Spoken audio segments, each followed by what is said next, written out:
நித்திரவிளை ஜெயமாதா ஆலயத்தின் பக்த இயக்கங்களுக்கான 2023-24 ஆண்டிற்கான ஆண்டறிக்கை. அனைவருக்கும் ஜெயம் தரும் ஜெயமாதாவின் திருவிழா நல்வாழ்த்துக்களை தெரிவித்துக் கொள்வதுடன் பக்த இயக்கங்களின் ஆண்டறிக்கையினை சமர்ப்பிப்பதில் பெரும் மகிழ்ச்சி அடைகிறோம். நமது பங்கில் வின்சென்ட் பவுல், மரியாயின் சேனை, மாதர் ஜோதிஸ், இளைஞர் இயக்கம் போன்ற பக்த இயக்கங்கள் திருச்சபையின் வளர்ச்சிக்கு உறுதுணையாக இருக்கின்றன.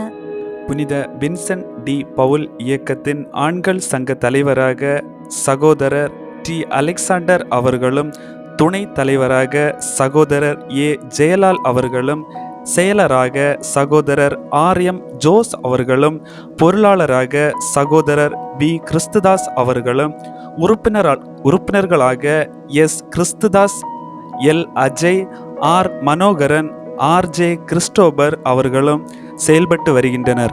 புனித வின்சென்ட் டி பவுல் இயக்கத்தின் பெண்கள் சங்க தலைவராக சகோதரி கனகம் அவர்களும், துணைத் தலைவராக சகோதரி டி. மேரி அவர்களும், செயலராக சகோதரி மினிமோல் அவர்களும், பொருளாளராக சகோதரி லிதா அவர்களும் செயல்பட்டு வருகிறார்கள்.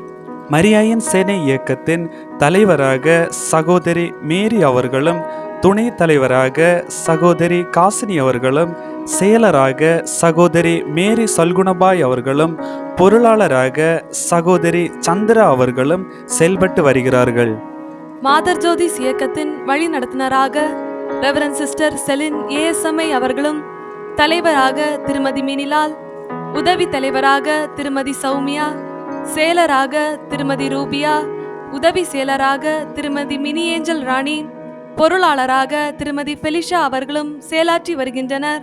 இளைஞர் இயக்கத்தின் வழி நடத்துனராக ரெவரண்ட் சிஸ்டர் ரோஸ்லெட் அவர்களும், தலைவராக சி.ஆர். அஸ்வின், துணைத் தலைவராக கே.எல். தன்யா அவர்களும், செயலராக எஸ்.எஸ். ஷெர்லி, துணை செயலராக வி. அஜின் அவர்களும், பொருளாளராக ஏ.ஜே. அட்லின், துணை பொருளாளராக ஆஷ்மன் ஜியோ அவர்களும் செயலாற்றி வருகின்றனர்.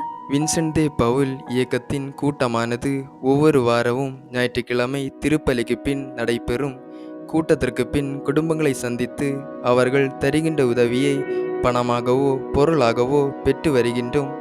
இக்கிராமத்திலுள்ள நோயாளிகள், முதியோர்கள், விதவைகள், ஆதரவோர் பெற்றோர் போன்றவரை சந்தித்து தேவையான உதவிகளை முடிந்த அளவிற்கு செய்து வருகின்றோம். இப்பகுதியிலுள்ள ஏழை மாணவர்களுக்கு பள்ளி கட்டணம் கொடுத்து உதவுகின்றோம். தேசிய சபையால் வழங்கப்படுகின்ற கல்வி உதவித் தொகையை பெற்று வழங்குவதோடு எங்களால் இயன்ற உதவியை வழங்கி வருகின்றோம். எங்கள் பகுதியில் 3 குழந்தைகளை தத்தெடுத்து அவர்களுக்கு தேசிய சபையால் வழங்கப்படுகின்ற உதவித்தொகையை பெற்று வழங்குவதோடு எங்களால் இயன்ற உதவிகளையும் செய்து வருகிறோம். சுய தொழில் செய்ய முன் வருபவர்களை ஊக்குவிக்கும் விதத்தில் சிறுகடன் வழங்கும் திட்டம் ஒன்று இக்கிளை சபையால் நடத்தப்பட்டு வருகிறது. இத்திட்டத்தின் கீழ் பெட்டிக்கடை, காய்கறி வியாபாரம், பழ வியாபாரம், பசு வளர்த்தல், ஓலை வியாபாரம், தையல் தொழில் போன்ற சிறு தொழில்கள் தொடங்கவோ அல்லது இருக்கும் தொழிலினை மேம்படுத்தவோ விரும்புகிற ஏழைகளுக்கு கடனாக சிறு தொகையினை வழங்கி வருகிறோம். கிளை சபை உறுப்பினர்களாகிய எங்களால் போடப்படும் இரகசிய நன்கொடை நல்லுள்ளம் படைத்த சில சகோதர சகோதரிகளால் வழங்கப்படுகின்ற மாத சந்தா, இப்பகுதி மக்களால் வழங்கப்படுகின்ற நன்கொடைகள் போன்றவை இக்கிளை சபையின் நிதி ஆதாரங்களாகும். இத்துடன் மேல் சபையிலிருந்து சிறு உதவியை பெற்று வருகிறோம். மரியாயின் சேனை இயக்கத்தின் கூட்டமானது எல்லா புதன்கிழமைகளும் மாலை 5 மணிக்கு ஜெபமாலையுடன் ஆரம்பமாகும். உறுப்பினர்களை புனிதப்படுத்துவதன் வாயிலாக கடவுளை மகிமைப்படுத்துவதே சபையின் நோக்கமாகும். இந்த நோக்கத்தை அடைவதற்கான 2 வழிகள் ஜெபமும் சேவையும் ஆகும். இக்கூட்டத்தில் தலைவரால் ஞானவாசகம் வாசிக்கப்படும், பிரசீடிய அறிக்கை, வருகை பதிவு, சேவை அறிக்கை மற்றும் இரகசிய பிரிவு எடுக்கப்படும். பின்னர் சங்கிலி ஜெபமும் இறுதி ஜெபமும் சொல்லப்பட்டு ஆன்மீக இயக்குனர் தந்தையின் ஆசியுடன் கூட்டம் நிறைவு பெறும். எமது சேவையாளர்கள் மருத்துவமனை சந்தித்தல், வீடுகளில் நோயாளிகளை சந்தித்து ஜெபித்தல், படுக்கையில் இருப்பவர்களுக்கு உதவி செய்தல், இறந்த வீடு சந்தித்து ஜெபித்தல், மனவேதனையில் இருப்பவர்களுக்கு ஆறுதல் கூறுதல், பல்வேறு கருத்துக்களுக்காக ஜெபமாலை ஒப்புக்கொடுத்து ஜெபித்தல் போன்ற சேவைகள் சேனையாளரால் செயல்பட்டு வருகின்றன. ஒவ்வொரு வருடமும் அக்டோபர் இறுதி சனிக்கிழமை அன்று கொமிசிய அளவில் நடைபெறும் ஜெபமாலை பவனியிலும் நம் சேனையாளர்கள் அனைவரும் பங்கெடுத்து அன்னையின் ஆசி பெற்று வருகின்றனர். மாதர் ஜோதிஸ் இயக்கத்தின் கூட்டமானது ஒவ்வொரு மாதமும் முதல் ஞாயிற்றுக்கிழமை அன்று பிற்பகல் 3 மணிக்கு இயக்குனர் தந்தை மற்றும் மதர் தலைமையில் தூயாவி பாடலுடன் ஆரம்பமாகும். அதனைத் தொடர்ந்து அந்த மாதத்திற்குரிய செயல்திட்டம் மற்றும் போட்டிகள் குறித்து தகவல் பரிமாறப்படும். இறுதியில் காணிக்கை செலுத்தி இறுதி ஜெபத்துடன் 4:30 மணிக்கு கூட்டமானது நிறைவு பெறும். 10/11/2023 அன்று ரெவரண்ட் சிஸ்டர் எல்சீனா ஏஎஸ்எம்ஐ அவர்கள் சீரோ மலபார் திருச்சபையின் திருப்பலி முறை பற்றி வகுப்புகள் நடத்தினர். 4/2/2024 அன்று தக்கலை மறைமாவட்ட நலப்பணிக்குழு இயக்குனர் ஃபாதர் அஜின்சி ஜோசப் அவர்களால் நலவாழ்வு பணிக்குழுவின் செயல்பாடுகள் குறித்து வகுப்புகள் எடுக்கப்பட்டது. 4/2/2024 அன்று ரெவரண்ட் சிஸ்டர் சஜிதா அவர்கள் காணொலி மூலம் இதயத்தின் அமைப்பு, செயல்பாடுகள், இதயத்தை பாதுகாக்கும் உணவு முறைகள், தவிர்க்க வேண்டிய உணவுகள், செய்ய வேண்டிய உடற்பயிற்சி ஆகியவற்றை பற்றி விரிவாக எடுத்துரைத்தார். 3/3/2024 அன்று ரெவரண்ட் சிஸ்டர் செலின் மதர் அவர்கள் தவக்கால சிந்தனை, திருப்பலியின் மேன்மை, குழந்தை வளர்ப்பு, விசுவாச வாழ்வு ஆகிய தலைப்புகளில் வகுப்புகள் நடத்தினர். டீக்கன் சுனில் அவர்களால் 2/6/2024 அன்று பிள்ளைகள் இறை பக்தியில் வளர்தல் பற்றி வகுப்புகள் நடத்தப்பட்டது.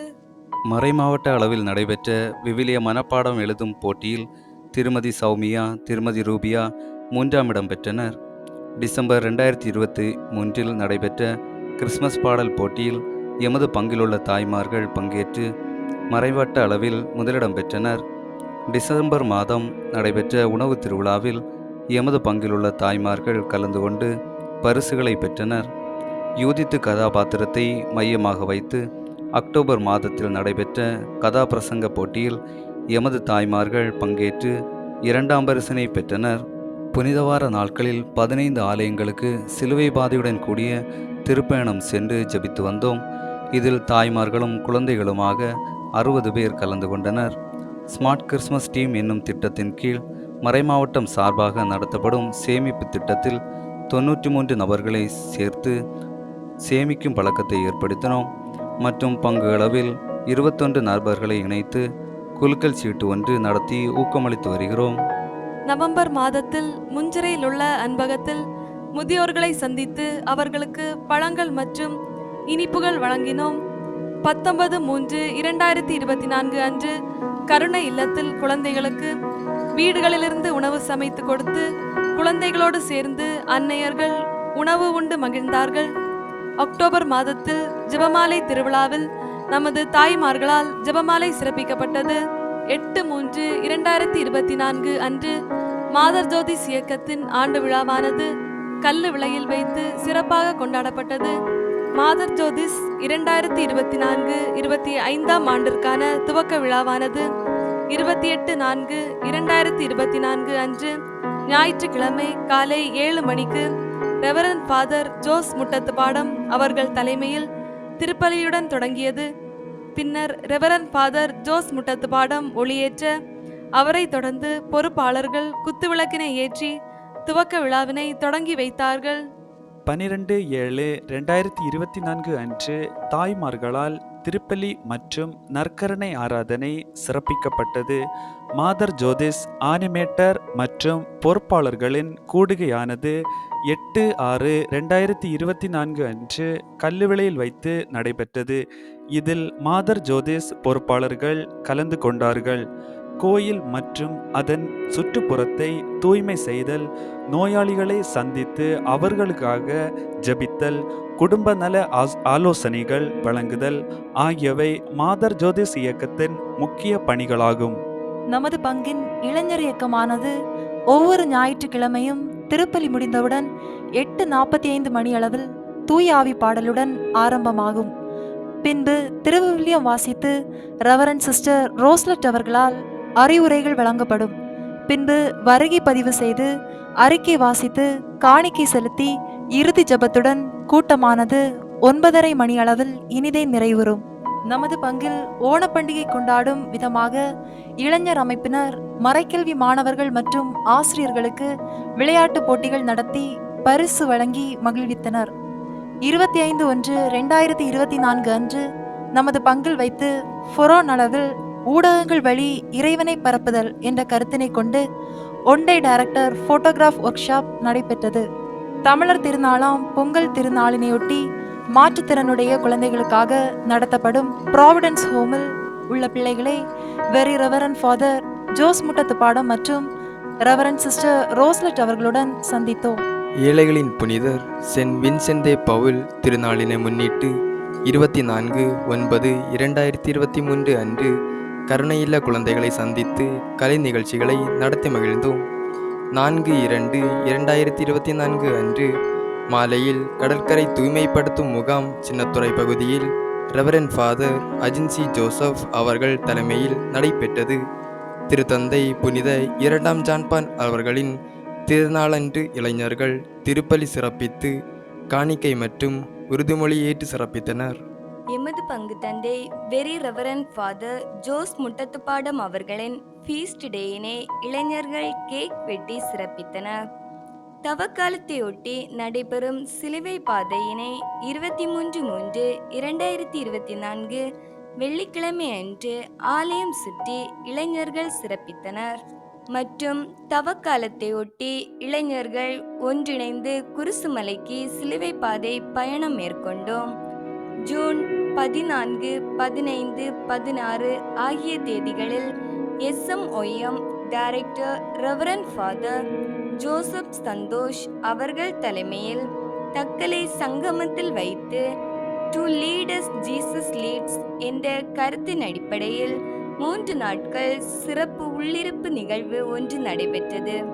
மண்ணிலிருந்து மனிதனை படைத்து மனிதனுக்காக மண்ணிலை பிறந்து மனிதனை மீட்க சிலுவையை ஏற்ற எம்பெருமான் இயேசுவுக்கு முதலாக நன்றியை தெரிவித்துக் கொள்கிறேன்.